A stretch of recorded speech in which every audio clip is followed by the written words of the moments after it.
अभिषेक, दोनों तहखानों के अंदर जो चारों कमरे हैं, क्या उनका सर्वे हो चुका है? पूरा सर्वेक्षण हो चुका है उसका? चलो रखो,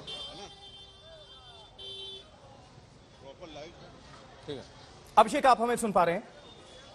अगर आप हमें सुन पा रहे हो तो जल्दी से दर्शकों को अपडेट पहुंचा दें। दोनों तहखानों के अंदर जो चारों कमरे मौजूद हैं, क्या उनका सर्वेक्षण पूरा हो चुका है या अभी जारी है? नहीं, अभी तक जो हमारी जानकारी के मुताबिक, जो मैंने अभी से 5-7 मिनट पहले अपने सोर्स के जरिए पता किया है, उसके मुताबिक ये है कि 2 कमरों का सर्वेक्षण पूरा हो चुका है। एक हिंदू पक्ष का कमरा जिसमें कि दरवाजा नहीं था, जिसमें कोई चाबी नहीं थी, वो अगर आप मंदिर की तरफ से देखें तो जो नंदी के सामने का जो तहखाने का कमरा है उसका सर्वेक्षण पूरा हो चुका है। जो मुस्लिम पक्ष के पास, उनके पास तहखाने के 3 कमरे हैं, एक कमरे का उसमें से सर्वेक्षण पूरा हो चुका है, 2 कमरों का अभी सर्वेक्षण चल रहा है। यानी कि अगर आप तहखानों के लिहाज से देखें तो 50% काम तहखाने का हुआ है, लेकिन पूरे परिसर का अभी 50% नहीं हुआ है, क्योंकि इसके बाद दीवारें हैं, खंबे हैं, बकायदा इन तमाम चीजों का सर्वेक्षण होना बाकी है और वो इन तहखानों का काम जब पूरा हो जाएगा उसके बाद होगा।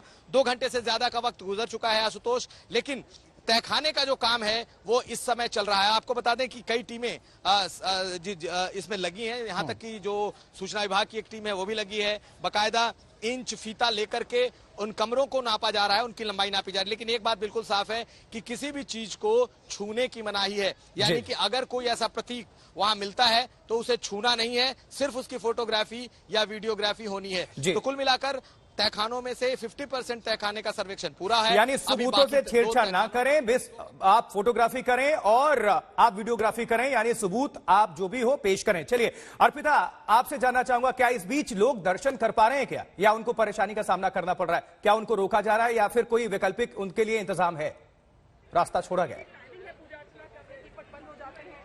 आशुतोष, यहाँ एक खास बात जरूर देखी जा रही है। आज जैसा माहौल है, जो संभावनाएं दिख रही थी, उस लिहाज से सुरक्षा बढ़ाई गई है, लेकिन जो लोग मंदिर दर्शन के लिए पहुंच रहे हैं उनको नहीं रोका गया है। आपको दिखाएं, यहाँ पर ही ये जो रास्ता है, ये वैकल्पिक रास्ता जिसका आप जिक्र कर रहे थे, ये वैकल्पिक रास्ता है, ये यहाँ बनाया गया है। आप देखिए, यहाँ पर लोग जो है इसी रास्ते से दरअसल पहुंच रहे हैं मंदिर तक, और ये बाकायदा इसी गली से होकर यहीं से लौटने की व्यवस्था जो है वो भी यहीं से की गई है। तो जो श्रद्धालु हैं वो इसी रास्ते से देखिए वापस आ रहे हैं, और ये गलियों की रौनक कुछ इस तरीके की दुकानें बढ़ाती हुई यहाँ पर नजर आती हैं। ये खासियत रही। आप दर्शन कर लिए मैम?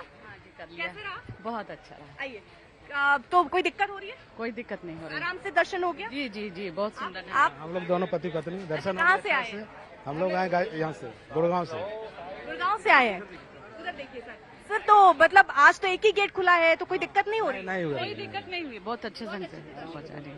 तो देखिए, यहाँ जो लोग हैं जो दर्शन करके पहुंच रहे हैं, वो ये बात बता रहे हैं कि बहुत आराम से दर्शन जो है वो मुमकिन है। ये गलियां अगर हम आपको दिखाएं तो वो आपको काशी विश्वनाथ की ये गलियां थोड़ी बहुत झलक याद दिलाती होंगी, जब वो काशी कॉरिडोर जो अभी निर्माण हो चुका है भव्य तौर पर, उससे पहले कुछ ऐसी गलियां होती थी, और ऐसी गलियों से ये लाइन लगा करती थी। मैं अगर बताऊं, यहाँ आप समझिए जाने वालों की लाइन अगर मानिए यही गली हो, और इधर से आने वालों की, इतनी छोटी सी सकरी से रास्ते से लोग जो है वो जाया करते थे दर्शन करने के लिए बाबा काशीनाथ विश्वनाथ के दरबार में। इसी तरह की गलियां होती थी, इसी तरह ये जो आप देख रहे हैं ऐसी रौनकें रहा करती थी दोनों ही तरफ दुकानों में। ये भी हमने देखा है, क्योंकि बनारस की खासियत यही है कि ये गलियां जो है इस बनारस की पहचान है, और ऐसी पहचान यहाँ पर लोगों का कहना है ये जिंदा रहनी चाहिए, और लोग इसी के साथ हर हर महादेव के नारे के साथ यहाँ दर्शन करने के लिए पहुंच रहे हैं।